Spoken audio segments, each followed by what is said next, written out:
Hey everyone, Tankenstein here, and welcome to Stock to Spaded. In this episode, I'll be showcasing the Leopard 1A5. This is a currently ranked 6 battle rating 9.3 medium/main battle tank in the German Ground Forces tech tree, and is optionally unlocked after already unlocking the Leopard A1A1, which makes this a perfect candidate for Stock to Spaded. As with every other Stock to Spaded, I'll take this through at least 3 matches, showcasing it when it's fully stocked, when it's about halfway spaded, and then fully spaded, so that you get a great idea of how this vehicle is, all the way again from fully stocked through fully spaded, so that you know whether or not you might want to purchase, crew, and eventually possibly spade this vehicle. As always, if you guys don't mind, please consider liking, commenting, and subscribing, as it helps me out tremendously. But without further ado, let's get into the video.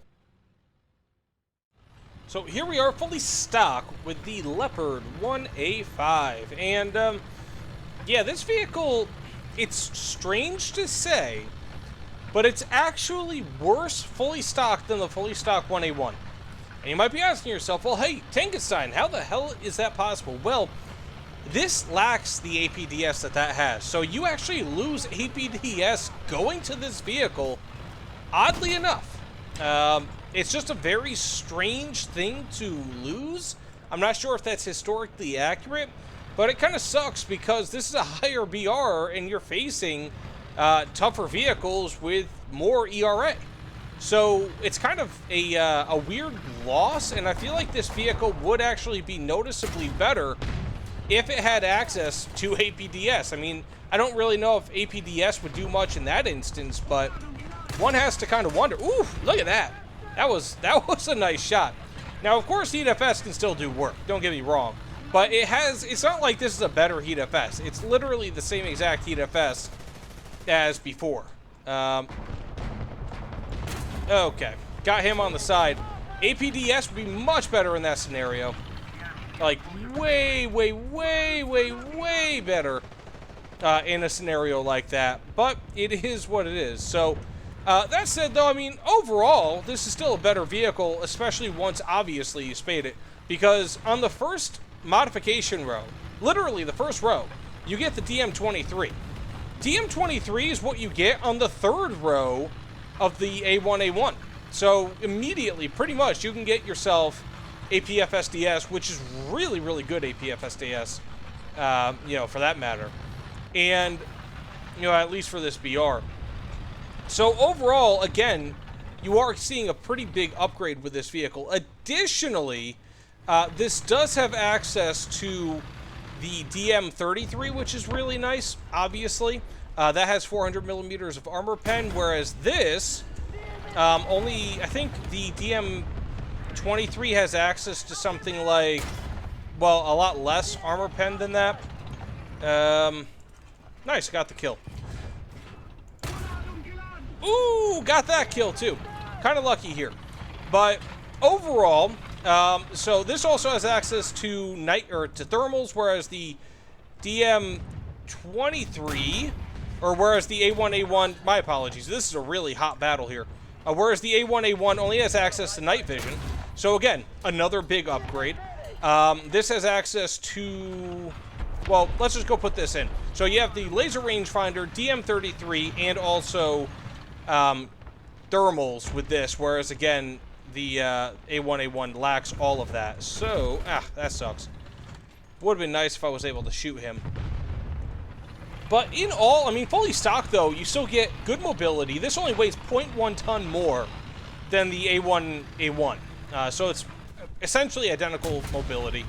It has a really nice turret traverse. I mean, overall, like, this is still a very good vehicle. You know, by no means is it bad just because you lack APDS. That's something, it's a little bit weird that you lack APDS, but I'm not, like, doing worse off for it. 2 kills, 3 assists, and bear in mind also, I try to make it so my gameplay is as realistic as possible. So, I mean, this is obviously a live match. I'm not just cherry-picking my best match, just something where you guys can see more or less exactly how good this vehicle is. I don't think I'm going to be able to get this kill. He's going to get me here. Yeah. So that being said, let's get into the halfway spaded match. Again, this vehicle is pretty good, you know, but for whatever reason, it lacks the APDS, but you get the APDS in literally the first row of modifications with this. So, is it really all that bad, or the APF SDS in the first row? I don't know. Let's get into the halfway spaded match. So here we are with the Leopard 1A5. This is a, you know, at this point, pretty much a glass cannon. And, you know, with the inclusion of the fact that this now has thermals, a laser rangefinder, and, of course, DM23. I will save the DM33 a little bit later, once I fully... Man, doesn't that suck? Once I get the fully spaded aspect of this video.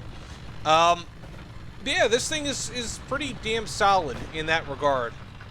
So let's keep on moving up here. I'm gonna hopefully be able to get this guy. I'm assuming he's like right over here. Don't know why he chose to sit here, but I guess he had nowhere else to go. Got the kill. Very nice. Now, this vehicle, like, with the DM23, it's perfectly sufficient in a down tier. In an up tier, not as much, which is where the DM33 comes in. Now, when it comes to mobility, this thing is pretty damn good. I got the engine upgrade. You know, it's nice, I guess you could say. I mean, like, it's not absolutely swimming in mobility, but it's definitely one of the better 9.3 VR vehicles currently in game. Jeez, this guy shot right behind me. I thought I was being fired on. That would have stunk. So let's just keep on moving up here. I mean, one of the great things about this vehicle is going to be, it's just overall utility, right? Like, the only real bad thing about this vehicle is its lack of survivability, but at least it has decent enough mobility to kind of counter it. Sounds like we got some enemies over here somewhere, potentially. Oh, yes, we do. And possibly even to my right as well. Very nice. I mean, this is a complete up tier, mind you. So it's doing quite well. But thus far, I mean, I can't really say I'm impressed with it. Like, the Leopard 1, regardless of the variant, it's pretty blasé. You know, it's just, it's a Leopard. That's it. You know, you really, it's nothing more, nothing less. I mean, this is the best of the Leopards, the Leopard 1s, but that, again, that isn't necessarily saying all too much. Ooh, I'm dead! Well, maybe I'm not dead, but getting close. There we go. That laser rangefinder is a real winner here. Okay, I know that guy's right there. That was an ugly, ugly shot, but it is what it is. My fault. Nice, got that loader. So, I mean, overall, I'd say that this is one of the more pleasant grinding experiences, too, getting about halfway spaded.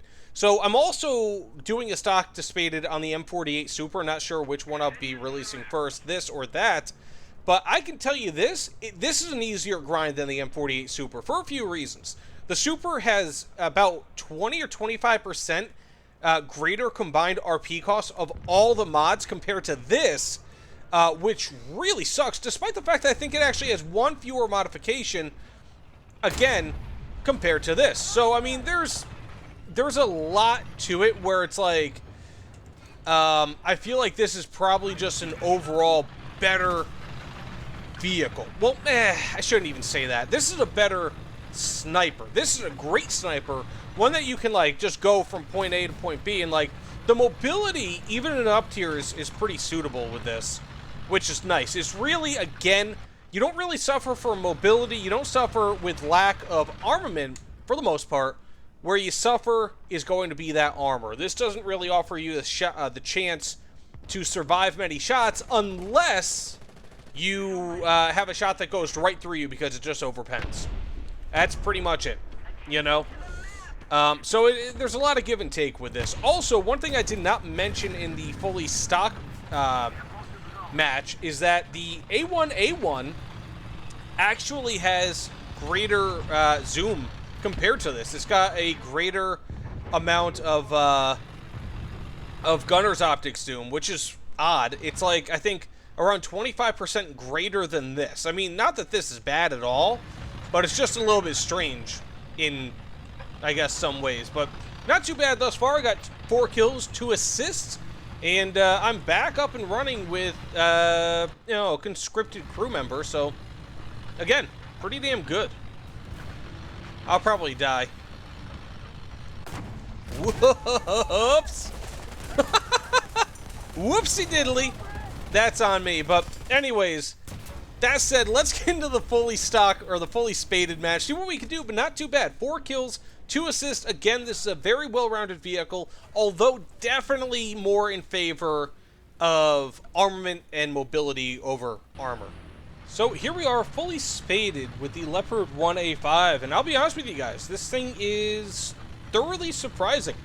It's got a much better power-to-weight ratio, or much better maneuverability and overall speed than its power-to-weight ratio suggests, is what I meant to say. And even though it's got like under a 20 to 1 horsepower per ton ratio, it feels like it's like 21, 21.5. I mean, it's surprisingly good. Let's go ahead and go on the hunt here. Now, I don't really have much armor, so let's just go ahead and start this off because I'm probably going to end up dying here. Let's go ahead and start this off with our... Uh-oh, I'm being scouted. That's not good. But let's go ahead and start this off with how I feel about this vehicle in terms of its scores. So, first and foremost, maneuverability. I'm going to give this like a, I don't know, 7.75, maybe an 8 out of 10, actually. It's surprisingly good. Like, genuinely surprisingly good. I'm going to look over here to my left. Okay, we got people over on my right. I'm 100% certain of that. Got that driver. Hopefully this guy does not notice me, and he does. Won't matter, because I can get that track. Okay, this is interesting. We have a T something or the other. Got the kill. Let's keep on moving up.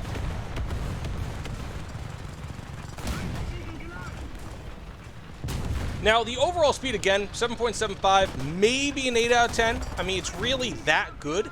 Again, it way outperforms its power-to-weight ratio. Now, when it comes to armament, I'll give it 7.25 out of 10, maybe even a 7.5. This DM33 is fantastic, and you're going to be in a lot of up tiers. Really, the thing, in my opinion, that lets this vehicle down most of all... Okay, I'm stuck here. So my apologies for that. My fingers got a little bit crossed up here. But when it comes to the armament, again, 7.25, 7.5 out of 10, you're going to be in a lot of up tiers. Having over 400 millimeters of armor pen with the DM33 is fantastic. I mean, heck, this thing actually has more armor pen than the L44, believe it or not. So this is slightly better at going through enemy targets than the A1A1 L44, the premium, which is kind of amazing if you think about it, being that that's a 120 millimeter cannon and this is 105. Not that necessarily size of cannon means too much when it comes to armor pen, but you know, there is some level of impact there. Okay, there we go, T64B, got that kill. And now when it comes to overall something or the other, hidey holes, I don't know, this guy is hiding here. But when it comes to armor, I'm going to give this thing like a 3.25, maybe a 3.5 out of 10. One of the problems is that versus like lower BR autocannons, like, you know, if you're in a down tier facing autocannons, this thing can stop those. In an up tier, it's going to be punched through like no one's business. Now, kind of going back to the A1A1 L44, as I was mentioning a little bit ago, this does actually have slightly more armor than that, believe it or not, even though it weighs a half ton less, because this mantlet actually adds around, I think, 100 millimeters of effective heat FS protection, which is okay. I mean, it's something. Not much, but it's something. But again, I mean, overall, just its whole armor, regardless of if you're looking at the front, side, rear, doesn't really matter. It's pretty negligible and has no composites, none of that good stuff that you'd be looking for in a lot of tanks give or take around this BR. So we have an enemy over here, it looks like, that I just completely missed. There he is. Another T-60 something or the other. Easy enough kill. I'm going to go ahead and just decap this base. But overall, I mean, the mobility on this, again, very much surprisingly good. Woo! Lucky me. That's an M3A3 Bradley, which I would consider to be a somewhat lower BR autocannon carrying vehicle. He didn't go through. If that was a 2S38, there's a chance one and done. I would have been penned and thusly killed. But not too bad. 5 kills, 1 death. Again, that first death was a real... I was kind of moving around like my fingers, and then I got caught up in different menus and stuff, which my fault. But in general, do I recommend this? Yeah. I mean, especially now that it's a folded vehicle that costs, like, being that folded vehicles cost less RP, any day of the week I recommend this. Any day of the week. It is a fantastic vehicle. Again, you're not really getting a great amount of armor with it, but when it comes to armor pen, you really can't go wrong with this. It feels like, I mean, the post-pen damage isn't really all that much worse. Man, if I die, it is on me, but I don't think he notices me. But, I mean, again, it's kind of on par with a lot of other tanks. I mean, like, the post-pen damage isn't fantastic, but it's also not bad. As you can see in this video, I've been getting tons of one-hit kills. Armor pen is fantastic. Reload rate's okay. It's not incredible. Oh, that's a bad one to have to want to fight. And when it comes down to overall... Do we have another enemy over here or something? I'm not even sure what's going on. But when it comes down to it, overall, I'd probably give this thing like a 7.25 out of 10. This is one of the better vehicles at this BR, I feel. I feel like I could pretty safely say that. I just got saved, and then I just got killed. But I feel like I can pretty safely say that this is one of the better vehicles at this BR, and I fully recommend the Leopard 1A5. Thoroughly impressed by it. Lacks a bit of armor, but it makes up for it with mobility and killing power, especially if you're sniping with it. So with that said, sorry if I was getting a little bit of a tongue twister there at the end. You know, I had a pretty decent enough match, and I feel like throughout this video I was able to decently show off the capabilities of this vehicle, again, from stock to spaded, so you guys can decide whether or not you want to get it. But again, if it was up to me, I'd say you should unlock and spade this vehicle. It is a true asset to the 9.3-ish BR lineup. But either way, thanks again, and I'll see you all on the other side. Take care, everyone.